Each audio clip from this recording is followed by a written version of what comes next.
Eu gostaria de compartilhar uma palavra que Deus colocou em meu coração.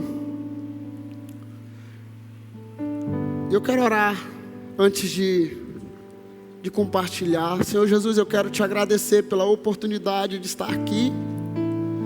Quero te agradecer por essa igreja, por cada pessoa que veio esse local nessa tarde.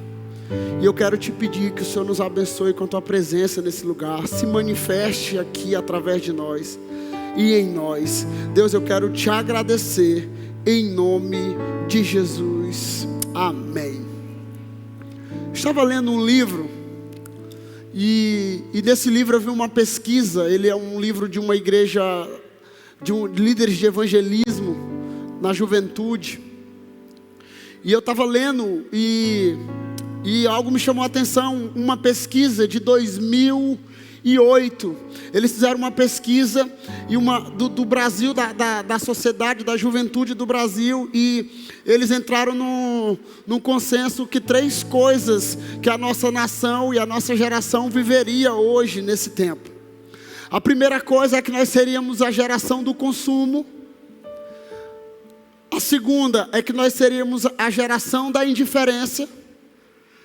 E nós seríamos uma geração que está em busca de um propósito para viver. Então, quando eu recebi o convite, meu nome estava no calendário para pregar entre os pastores esses dias que o pastor Donato está esperando o primeiro neto. Eu até falei, não, pode colocar outro pastor, porque eu já preguei na Ágape e tal, e eu já prego quase todo sábado. Aí o pastor, não, vai ser você, depois os outros pregam. Então Deus me deu uma palavra e eu gostaria de compartilhar nessa tarde com vocês. Eu quero contar hoje um pouco da história de José. E o tema dessa mensagem, se você quiser anotar, escrever aí para aplicação na célula, nas reuniões durante a semana, é o coração de José, chamado, processo e estabelecimento. Um dia eu acordei, pastora Helene, e vi uma frase. E nessa frase dizia assim: não se preocupe, tudo pode mudar na sua vida, da noite para o dia. José acordou escravo e dormiu escravo e acordou governador. José dormiu escravo e acordou governador. E nessa tarde, eu não quero entrar em conflito, mas eu quero dizer para vocês que essa frase está totalmente errada. Eu sei que o nosso Deus, um dia, para Ele é como 1000 anos, e 1000 anos é como um dia. Eu sei que um choro pode durar a noite inteira, mas a alegria vem pela manhã. Mas eu quero te explicar. Hoje nós somos uma geração que mais consome conteúdo, e tem muitas coisas aí que nós ouvimos, assistimos e vemos que não está de acordo com as Escrituras. Então abre a tua Bíblia em Gênesis 37, de 1 a 11.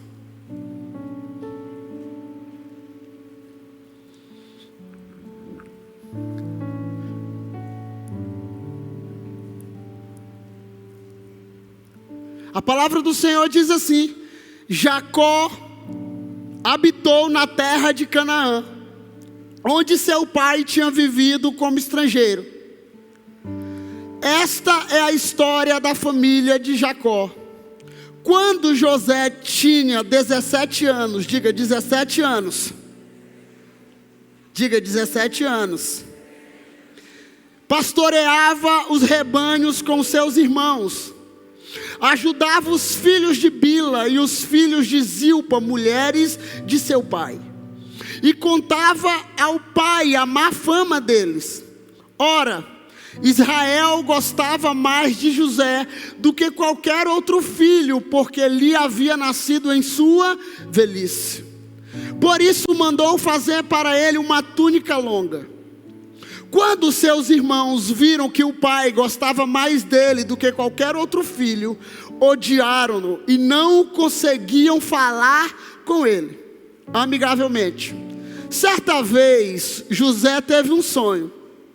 E quando o contou aos seus irmãos, eles passaram a odiá-lo ainda mais. Ouça o sonho que tive. Disse-lhes: estávamos amarrando os feixes de trigo no campo, quando o meu feixe se levantou e ficou em pé. E os seus feixes se ajuntaram ao redor do meu e se curvaram diante dele. Seus irmãos lhe disseram: então você vai reinar sobre nós? Quer dizer que você vai nos governar? E odiaram ainda mais, por causa do sonho e do que tinha dito. Depois teve outro sonho e contou aos seus irmãos: tive outro sonho, e desta vez o sol, a lua e 11 estrelas se curvavam diante de mim. Quando o contou ao pai e aos irmãos, o pai o repreendeu e lhe disse: que sonho foi esse que você teve? Será que eu, sua mãe e seus irmãos viremos a nos curvar até o chão diante de você? Assim, seus irmãos tiveram ciúme dele. O pai, no entanto, refletia naquelas coisas. Então eu quero partir de um princípio, que todos nós temos um sonho, sim ou não? Sim ou não? Todos nós temos um chamado. Independente se você tem um dia, ou um ano, ou 10 anos aqui nessa igreja, ou já vem de outro ministério, você tem um chamado. Deus te chamou. Alguns aqui, Deus tirou do lamaçal do pecado. Outros tirou de uma vida de prostituição. Outros Deus tirou de uma vida de sofrimento e colocou um chamado dentro deles. E eu quero dizer uma coisa: quem é responsável por sonho, irmão? Quem é? Me diz. Deus apenas. Porque quem já sonhou caindo de um avião aqui? Alguém? Alguém já sonhou perdendo os dentes? Ô, coisa ruim, irmão. Outro já sonhou caindo do céu e quer pegar em alguma coisa. Eu já acordei, eu já tive sonhos. Quem é responsável por sonho, irmão? Só Deus que coloca sonhos em nós. É claro, tem sonhos que é besteira, tem sonhos que é proféticos, tem sonhos que Deus fala através dos sonhos. Então, um menino de 17 anos de idade, ele tem um sonho. E ele vai compartilhar para os irmãos o sonho. E para a família dizendo: olha, eu tive um sonho. E nesse sonho aconteceu isso e isso. A Bíblia diz que a fama dos irmãos já era péssima, né? Então quando eles ouviram isso, eles continuaram odiando mais ainda José. Quer dizer que tu vai se curvar diante de nós, menino? Quer dizer que nós vamos se curvar diante de você? Quer dizer que nós vamos, você vai reinar sobre nós? Ele teve outro sonho, e ele compartilha o outro sonho. O pai refletiu e pensou. Então nessa tarde, eu quero explicar para vocês que todos nós temos um chamado. Deus te chamou. Deus colocou um sonho dentro de você. Deus colocou uma visão dentro de você. Deus colocou uma palavra profética dentro de você. Nós somos uma igreja que cremos no profético. Então talvez Deus usou um profeta, uma pessoa, um sonho, uma visão, alguém para falar algo para você. E eu quero desafiar, porque essa palavra é uma palavra de esperança para mim e para você, que Deus estabeleceu sonhos dentro dos nossos corações. Só que existe uma palavra, existe algo em nossos corações que nós não gostamos de ouvir, que se chama processo. Diga para a pessoa que está do teu lado: processo. E eu vi uma frase aí um dia desse, que eu gostei dessa frase, que ela disse assim, essa frase: só vive o propósito, ou só vive a promessa quem suporta o processo. Só vive aquilo que Deus estabeleceu. Só vive aquilo que Deus chamou quem passa pelo processo. E no processo de Deus não tem como pular de fase e não tem como comprar boletim, irmão. Alguém lembra de umas escolas que tinha aqui em Imperatriz que o cara comprava o boletim? Não tem como. Então José recebe um sonho, se empolga. e diz: uau, eu tenho um sonho. Deus colocou um sonho dentro de mim. Os irmãos começaram a odiá-lo, começou a perseguir. Sabe qual foi a primeira coisa que José fez? José foi lançado dentro de quê? Dentro do quê? De um poço. Foi lançado dentro de um poço. Depois de um poço, os irmãos pegaram o José, venderam José. Então, nessa tarde, Deus e o nosso Deus, irmãos, o nosso Deus é especialista. E o nosso Deus, o desejo do nosso Deus é nos fazer prosperar, meu irmão. O desejo do nosso Deus é nos fazer prosperar. E a Bíblia diz isso, Jeremias 29:11. É um dos textos que eu amo. Porque eu sou o Senhor. Eu tenho os planos que tenho para vocês, diz o Senhor. Planos de fazê-lo prosperar e de não causar dano. Plano de dar a vocês esperança e um futuro. Então o maior interessado em me abençoar é Deus. Diga, o maior interessado em me abençoar é Deus. Só que nós temos uma geração, e eu pastoreio uma juventude, eu pastoreio uma galerinha aí, que a nossa geração, ela não foi acostumada ao sofrimento. Talvez os nossos pais sofreram demais. Talvez os nossos pais apanharam demais na vida. E alguns nos protegeram. Então diz: não, meu filho não vai sofrer. Meu filho não vai. Então a nossa geração é uma geração que não está acostumado, meu irmão. E a Bíblia diz, não sou eu, a Bíblia diz, o próprio Jesus dizendo: olha, no mundo vocês terão aflição, mas tem de bom ânimo, eu venci, e eu estando com vocês, vocês irão vencer. O próprio Jesus disse isso. Então, nós precisamos entender as estações. O nosso problema maior é que muitas vezes nós não entendemos as estações que nós estamos. Existe um seriado que eu gosto muito, e eu não vou entrar aqui, que muita gente não conhece, que é o Todo Mundo Odeia o Chris. Alguém conhece aqui Todo Mundo Odeia o Chris? Tem um dia que o Chris, ele quer porque quer comprar uma jaqueta. Ele luta para comprar essa jaqueta, ele trabalha para comprar essa jaqueta com o pai, ele troca, vende jornal, faz tudo. Só que quando ele compra a jaqueta para impressionar a gata, já está quente. Então muitos de nós parecemos o Chris. Queremos usar uma roupa que não é apropriada para a estação correta. Então muitos vão sofrer. Então você precisa entender. Gênesis 1:14 diz assim. Gênesis 1:14. Disse Deus: haja luminares no firmamento do céu, para separar o dia da noite. Sirvam eles de sinais para marcar estações, dias e anos. Daniel 20, esse texto eu amo. 21, 22. Daniel 2, 21, 22. Diz: ele muda as épocas e as estações. Destrona reis e o estabelece. Dá sabedoria aos sábios e conhecimento aos que sabem discernir. Revela as coisas profundas e ocultas. Conhece o que jaz nas trevas, e a luz habita com ele. Então o nosso Deus criou as estações. O nosso Deus criou as estações. E nós, como filhos, precisamos entender em qual estação eu estou no processo de Deus.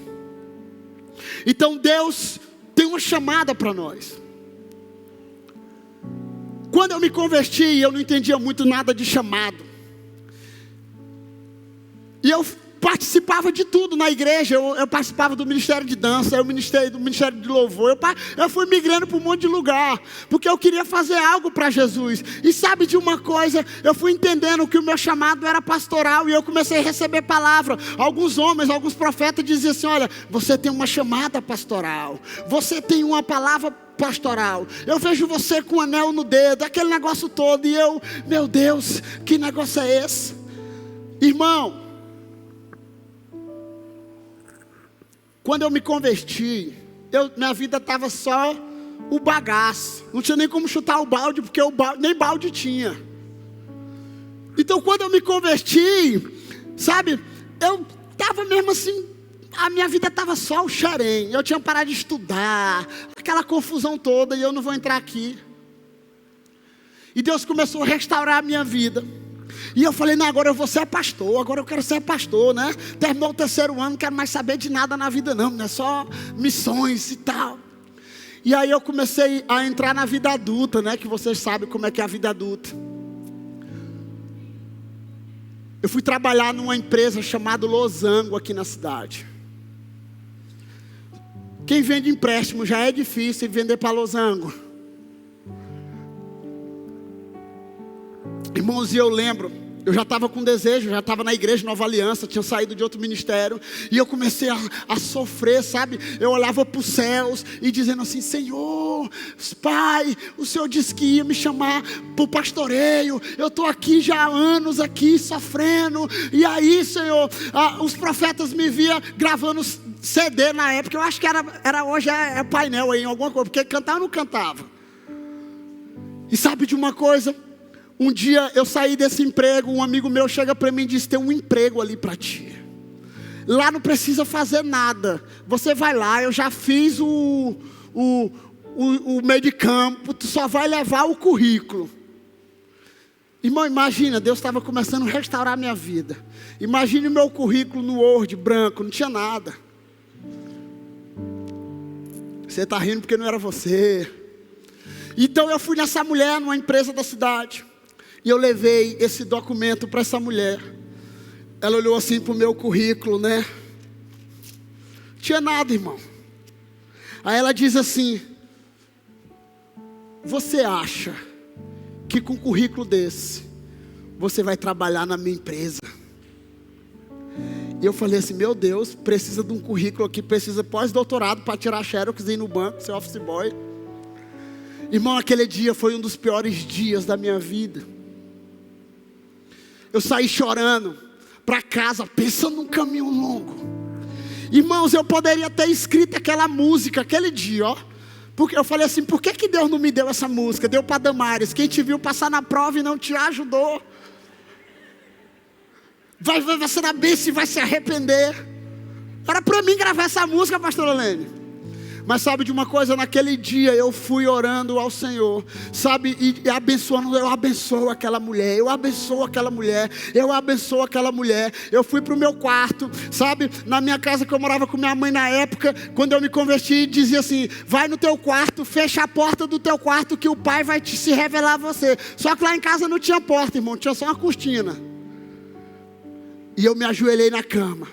E eu comecei a orar e abençoar aquela mulher. Resumindo a história, um dia nós vamos inaugurar a igreja Nova Aliança em Porto Franco. E eles levam uma carreta pau, com um negócio, estrutura do tamanho do mundo. E chega lá, não consegue ligar nada. O pastor Leonardo chega para mim e diz, meu filho, você tem uma palavra? Eu falei, tenho.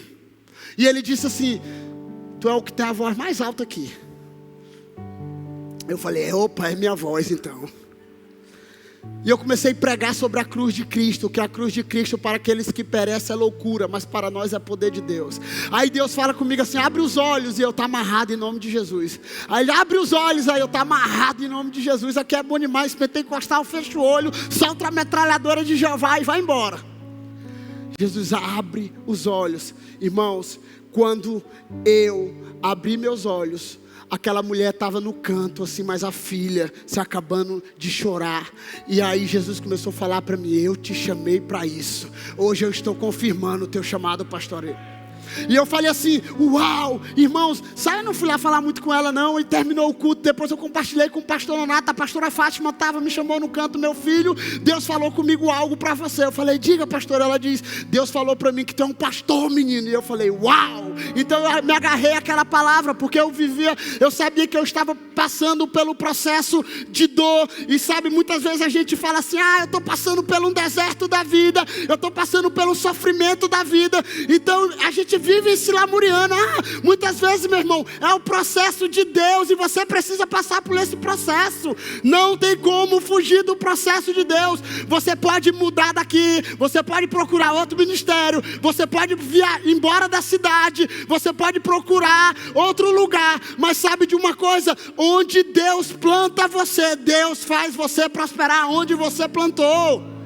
Não é sobre local, irmão, não é sobre estrutura, não é, se fosse sobre local, Jesus venceu no deserto, Adão pecou no paraíso.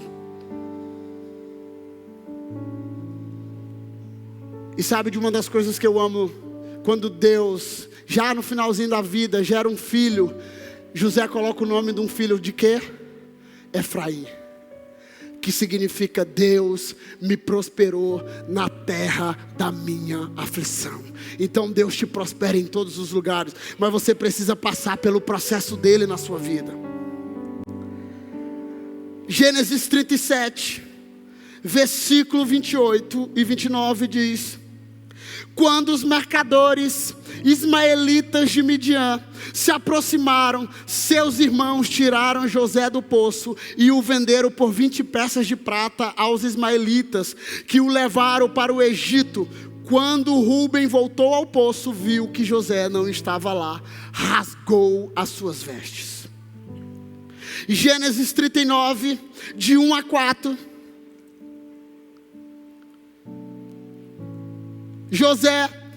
Gênesis 39, de 1 a 4, diz: José havia sido levado para o Egito, onde o egípcio Potifar, oficial do faraó e capitão da guarda, comprou dos ismaelitas o que tinha levado para lá. O Senhor estava com José. Diga: o Senhor estava com José. De modo que este prosperou e passou a morar na casa do seu egípcio. Quando este percebeu que o Senhor estava com ele e o que fazia prosperar em tudo o que realizava, agradou-se de José e tornou-o administrador de seus bens. Potifar deixou ao seu cuidado a sua casa e lhe confiou tudo e que possuía. Então José recebe o chamado, tal, e ele achava assim: eu recebi um chamado, agora eu vou para as nações, eu vou para o mundo. Aí Deus fala para ele assim: não, menino, tu vai para o poço. Aí ele: não, poço não. Ele falou: tu vai para o poço, tu precisa passar pelo poço. José vai no poço, a Bíblia diz que o Senhor estava com ele. Ele chega na casa de quem? De Potifar. Ele chega na casa de Potifar, sabe? O cara diz: olha, achei graça em você, Deus está com você, vou dar tudo para você. Você vai se tornar o terceiro homem mais importante. Você tem as ordens, você vai administrar isso aqui. Depois disso, a mulher de Potifar gosta de José, irmão. Só que José faz o que, irmão? José foge. Quando José foge, espalha a notícia na cidade. O servo deu em cima da mulher, rasgou a veste, aquele negócio todo. José vai para onde? Para onde que José vai? Para a prisão. Chega na prisão, meu irmão, venha quem aqui recebe um chamado de Deus. Deus fala para você que você vai para as nações, que você vai ser um pastor, que você vai ser um líder. Mas peraí, primeiro tu vai passar pelo poço, depois tu vai passar pelo sofrimento, depois tu vai passar pela humilhação, depois tu vai ser perseguido, depois tu vai ser rejeitado, depois, irmão, o cara ia dizer: Deus, eu quero a distância desse chamado aí. Sim ou não, irmão? Sim ou não? Mas o nosso Deus conhece o fim antes do começo. Então José olha e diz: uau, eu estou aqui. José recebe graça, tudo que ele fazia. Então agora José está preso. Eu estou resumindo a história para você. José está preso. Ele começa a revelar o sonho dos caras dentro da prisão. Aí ele diz assim: Faraó tem um sonho, se angustia, tem um sonho, fala: eu preciso de alguém. Chama os profetas, chama os médios, chama alguém. Não tem ninguém que pode revelar esses sonhos. Tem um menino que está na prisão.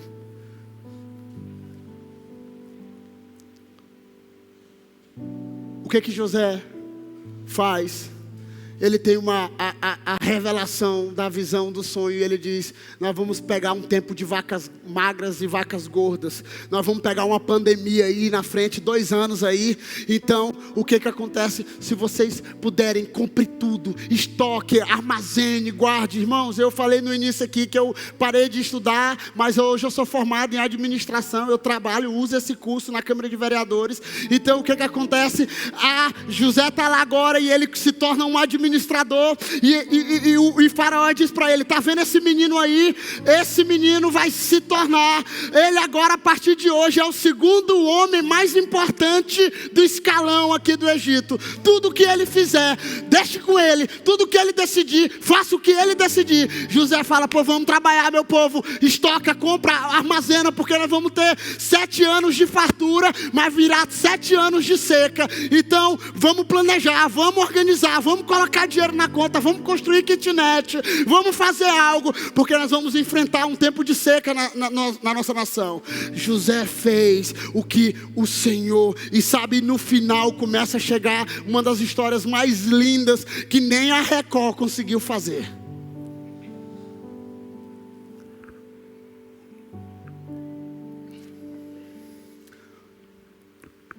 A família estava onde? Em Canaã. José estava onde? No Egito. Os irmãos estavam começando a passar dificuldade. Seu pai já estava velho. E eles sobe para Canaã para comer, porque nós vamos passar fome, nós vamos morrer. Então ele chega lá, sabe, e a Bíblia, uma das coisas que eu amo, sabe, é que quando os irmãos chegam até José, a Bíblia diz que eles não reconheceram José. E sabe, então, quando você começa a passar pelo processo de Deus, quando você começa a ser passado, Jesus foi levado a um lugar chamado Getsemane, ou Getsemani, que significa lugar de prensa, lugar de ser espremido, lugar de passar pelo sofrimento. Meu irmão, se o nosso Jesus passou pelo Getsemane, imagine o pastor Joane. Se o nosso Cristo, o nosso Salvador, o nosso Redentor foi ao Getsemane, foi espremido, foi amassado. Então a Bíblia diz que os irmãos chegam, e ele chega lá tudo com, carinho, passando já dificuldade. E quando ele olha para os irmãos,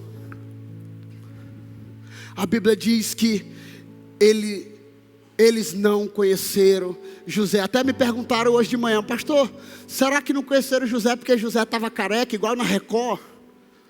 Eu não sei dizer, irmão. A história diz que ele se maquiava, usava muito ouro, aquele negócio todo. Mas vamos lá, isso não interessa. Sabe por que eles não reconheceram José?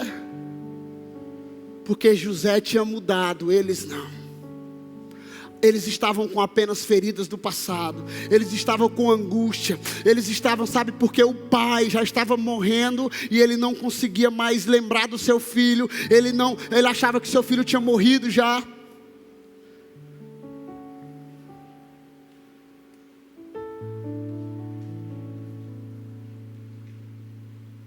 Gênesis 42, versículo de 6 a 7. José era governador do Egito, e era ele que vendia trigo a todo o povo da terra. Por isso, quando os irmãos de José chegaram, curvaram-se diante dele, com o rosto em terra. José reconheceu os seus irmãos logo que os viu, mas agiu como se não conhecesse. E lhes falou asperamente: de onde vocês vêm? Responderam eles: da terra de Canaã, para comprar comida. Então José chega. Irmão, vamos ser honestos. Quantos de nós, fosse nós na pele de José? Menino, chegou a hora da vingança. Chegou a hora agora que eu vou mostrar para eles quem eu sou. Eu estava lá na pobreza, agora eu estou rico. Eu vou mostrar para ele quem eu sou de verdade. Ele tentou ali fazer ainda uma ficção para botar na novela, para ficar bonito, né? A Bíblia diz que ele reconheceu os irmãos. Ele olhou para os irmãos não reconheceram. E ele falou assim: o que é que vocês estão fazendo aqui? Ele já sabia o que os irmãos estavam fazendo, irmão. Viemos comprar comida. Ele disse assim, pois, sabe, aí roda aquela história toda de Benjamim, coloca a taça de Benjamim na bagagem, eles vão, prende Benjamim, vai ao pai, o pai pergunta, cadê Benjamim? Sabe, quando eles voltam, já resumindo a história, irmão, eu acho muito lindo. A Bíblia diz, sabe, que José olha assim para eles, e eles já estão lá naquele sofrimento todo, já passando dificuldade, sabendo que vão morrer. José olha para eles e diz assim: ei, pera aí. A Bíblia diz que ele mandou embora todo mundo, os oficiais, os serviçais. A Bíblia diz que José começou a chorar tão alto, tão alto, tão alto, tão alto, que se conseguiu ouvir fora do palácio, e as pessoas foram ver o que estava acontecendo, sabe? E sabe de uma das coisas mais lindas que eu amo, é que ele diz assim: olha, nós te vendemos, nós estamos arrependidos, não nos deixa morrer, não nos deixa morrer. José olha para eles e diz: ei, peraí, não se preocupe, fica tranquilo, relaxa, não foi vocês que me trouxeram para cá, não foi vocês que me mandaram para cá, não foi vocês que me lançaram no poço, não foi vocês que me lançaram, sabe, na fornalha, não foi vocês que me lançaram, sabe, na prisão. Foi o próprio Deus que me lançou naquele lugar para trazer salvação para vocês, para trazer salvação para todos os povos. Então você vai entrar em alguns processos de Deus para salvar outras pessoas, mesmo não entendendo agora. E eu quero dizer para você: fica firme, irmão, não desiste, persevera. O nosso pastor costuma dizer que o mundo não é dos inteligentes, o mundo não é dos que ganham, o mundo é dos que perseveram. Então ele diz assim: ei, fica de boa aí. Ah não, mas nós te vendemos, cara, nós te vendemos. Não se ajoelhe, levanta. José poderia castigar os irmãos. Muitos de nós, sabe, Deus ainda não nos deu aquilo que Ele deseja nos dar. Sabe por quê? Porque Ele precisa trabalhar em nossos corações, irmão.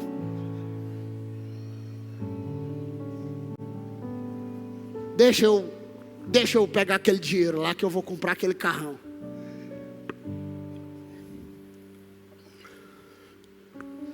Nada contra. Você não precisa mostrar nada para ninguém. Você precisa viver aquilo que Deus te chamou para viver. Vamos lá no texto. Gênesis 45, de 1 a 5. A essa altura, José já não podia mais conter-se diante de todos que ali estavam e gritou: façam sair a todos. Assim, ninguém mais estava presente quando José se revelou aos seus irmãos. E ele se pôs a chorar tão alto que os egípcios ouviram, e a notícia chegou ao palácio do faraó. Então disse José aos seus irmãos: eu, José, meu pai ainda está vivo? Mas seus irmãos ficaram tão pasmados diante dele que não conseguiam responder. Chegue mais perto, disse José aos seus irmãos. Quando eles se aproximaram, disse: eu sou José, seu irmão, aquele que vocês venderam ao Egito. Agora não se aflijam, nem se recriminem por terem me vendido para cá, pois foi para salvar a vida que Deus me enviou adiante de vocês. Gênesis 45, versículos 7 e 8. Mas Deus me enviou à frente de vocês para lhes perseverar um remanescente nesta terra e para salvar-lhes a vida com um grande livramento. Assim, não foram vocês que me mandaram para cá, mas sim o próprio Deus. Ele me tornou ministro do faraó e me fez administrador de todo o palácio e governador do Egito. Você conseguiu compreender, irmão, que José poderia ter 1000 motivos para dizer assim: vocês acabaram comigo, vocês acabaram com minha vida, eu projetei toda a minha vida, eu tive uma visão lá. Irmãos, e uma coisa que eu quero encerrar aqui, é que José não dormiu escravo e acordou o governador. Eu fui ler, tentar pesquisar, de um lugar para chegar até aqui, foi mais ou menos de 13 a 16 anos, irmão. Então, Deus, se Ele te chamou, se Deus liberou uma palavra sobre você, se Deus derramou algo sobre a sua vida, uma porção para liberar sobre outros, ei, não desiste do processo de Deus na sua vida. Continue firme. Se Deus te deu uma palavra para o teu esposo, há alguém que você ora aqui por cura, por milagre, por salvação, não desanima. Continue perseverando. Continue se fortalecendo no Senhor, continue buscando no Senhor. Sabe por quê? Porque o nosso Deus é fiel. Nosso Deus é fiel. O nosso Deus, Ele não mente. O nosso Deus não é como os homens. O nosso Deus permanece fiel, e é uma das características dele, é que Ele é um Deus fiel. Aquilo que Ele prometeu, Ele cumpre. Existe uma frase da música que o nosso pastor gosta, né? Nós gostamos. Ela foi um marco no início da nova aliança, que é Deus de aliança, Deus de promessa, tal. Ele diz assim que toda promessa passa pelo teste do tempo. Então Deus está calibrando você para viver, sabe? Deus chamou José, Deus colocou um processo na vida de José, e Deus estabeleceu ele um dos homens mais importantes da história. Sabe por quê? Porque aquele que chama capacita, aquele que chama distribui dons, aquele que chama, ele faz você perseverar, aquele que chama continua firme no chamado. Então nessa tarde você veio aqui, e essa palavra não é para você sair daqui, eu não quero fazer isso com você. Eu quero que você saia daqui com uma convicção, que mesmo em meio ao sofrimento, que mesmo em meio à luta, que mesmo em meio ao deserto que você se encontra, Deus faz jorrar água para você beber. Pastor, o senhor não conhece a minha história. Pastor, irmão, aquele que tem os teus dias contados conhece. Ele conhece. Ele sabe do sofrimento, Ele sabe da sua luta. Mas eu quero continuar batendo aqui nessa tecla. Não desanima. Talvez existe uma crise, talvez a vida financeira, talvez algo está querendo roubar a sua paz. Continua firme. Continua alegre, continue, sabe, porque o Senhor é a nossa torre forte, o Senhor é a nossa esperança, o Senhor é o nosso escudo, o Senhor é a nossa fortaleza. Fique em pé.